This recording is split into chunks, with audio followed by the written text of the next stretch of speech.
11 ఏళ్ళు పిల్లల కోసం ప్రయత్నించారు.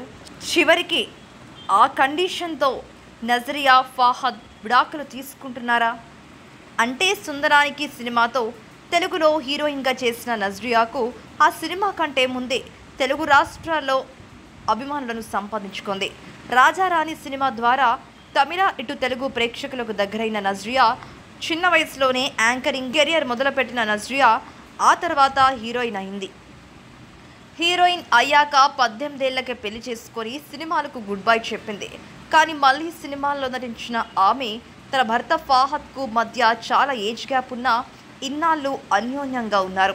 కానీ తాజాగా ఈ జంట కూడా చాలామంది సెలబ్రిటీలలాగా విడాకుల బాట పట్టనున్నట్లు వార్తలు వినిపిస్తున్నాయి. నజరియాకు చిన్నతనం నుండి పాటలు పాడడం ఇష్టం. అలానే తన ప్రయాణం మొదలైంది కూడా. అయితే యాంకర్గా చేస్తున్న సమయంలో మలయాళంలో చైల్డ్ ఆర్టిస్ట్గా కొన్ని సినిమాలను చేసిన నజరియా మళ్ళీ హీరోయిన్గా సినిమాలను చేయాలని డిసైడ్ అయింది. ఇక ప్రేమం హీరో నవీన్ పోలీతో స్నేహం చేసి ఆయన నటించిన సినిమాలు హీరోయిన్గా ఛాన్స్ కొట్టింది. ఇక అలా దుల్కర్ సల్మాన్ను ఒక వేడుకలో కలిసి పరిచయం పెంచుకున్న ఆమె అతనితోనూ బ్యాక్ టు బ్యాక్ సినిమాలను చేసింది.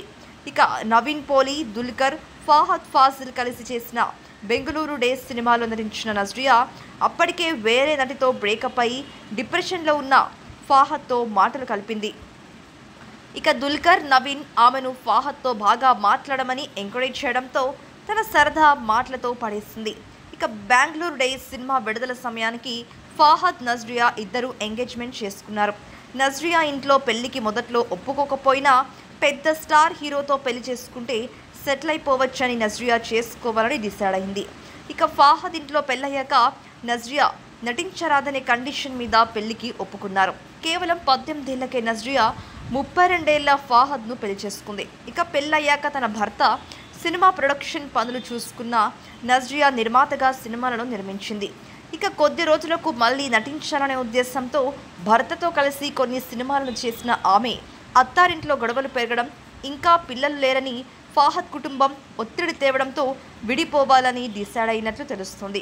రీసెంట్గా నజరియా తన 30వ పుట్టినరోజును జరుపుకోలేదు. అలాగే న్యూ ఇయర్కి కూడా బయటికి కూడా రాలేదు. దీంతో ఈ మాటల్లో నిజముందని ఆమె ఫ్యాన్స్ అనుకుంటున్నారు. ఇక ఇదే సమయంలో నజరియా సూక్ష్మదర్శిని అనే సినిమా చేసి ఆ ప్రమోషన్స్లో కూడా పాల్గొనలేదు. ఇక తాజాగా తాను కఠినమైన పరిస్థితిలో ఉన్నట్లు సోషల్ మీడియా ద్వారా చెప్పడం, దానికి సమాంతా లవ్ సింబల్ పెట్టి స్పందన తెలియజేయడంతో ఆమె తమ వివాహ బంధానికి వీడ్కోలు చెబుతుందని అందరూ భావిస్తున్నారు.